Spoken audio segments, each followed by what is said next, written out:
Lyudmila Komenko inspecte les décombres de sa maison près de Mariupol, au sud de l'Ukraine, détruite par les bombardements en janvier. Je me console à l'idée que peut-être Dieu dirigeait le but qui a frappé notre maison vide. Notre maison a en quelque sorte sauvé nos voisins parce qu'ils avaient un enfant à la maison. Plus d'1 million d'Ukrainiens ont été déplacés par le conflit.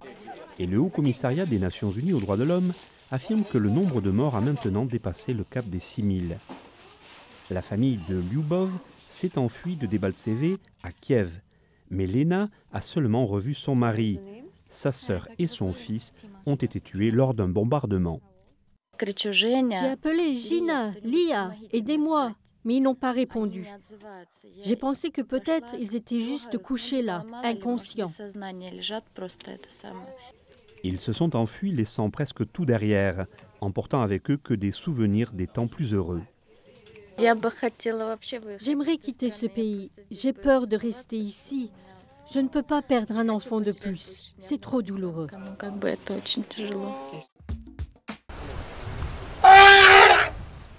Il est temps de prendre au sérieux la criminalité contre les espèces sauvages. C'est en substance le message de l'ONU cette semaine alors qu'elle marquait la journée mondiale de la faune sauvage, soulignant comment, au cours des dernières années, le commerce illégal d'animaux et de ressources naturelles s'est transformé en l'un des plus grands crimes organisés transnationaux. En 2015, devenir sérieux sur la criminalité de la faune, c'est aussi reconnaître que nous sommes en difficulté et que nous ne protégeons pas la nature. Et les criminels, la criminalité sur l'environnement et les réseaux criminels opérant au niveau international, non seulement menacent la faune, mais aussi le bien-être de nos sociétés. 20 à 25 000 éléphants sont tués chaque année en Afrique.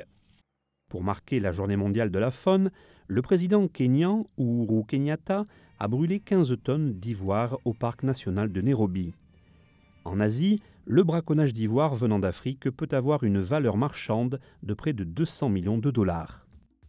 Laisser les biscuits et les sodas de côté, c'est la nouvelle initiative de l'OMS dans la lutte contre la dépendance aux aliments et boissons riches en sucre afin d'améliorer la santé mondiale. Les nouvelles directives de l'OMS recommandent de réduire la libre consommation de sucre d'au moins 10% dans l'apport énergétique total, ce qui pour un adulte moyen signifie environ 50 grammes de sucre et correspond à environ 12 cuillères à café. Et pour des avantages encore plus bénéfiques sur la santé, l'OMS recommande également de réduire encore l'apport en sucre d'au moins 5% dans l'apport énergétique total. Ces nouvelles lignes directrices de la santé cherchent à réguler les sucres libres, ces sucres ajoutés lors de la transformation des aliments, par des mesures politiques dans le but d'améliorer les normes de santé mondiale pour les adultes et de réduire l'obésité chez les enfants. En imposant des mesures fiscales sur les aliments et les boissons riches en sucre, en arrêtant la commercialisation des aliments riches en sucre, sel et matières grasses, en ayant des étiquettes claires sur les produits alimentaires et en dialoguant avec l'industrie alimentaire afin de réduire la teneur en sucre des produits alimentaires.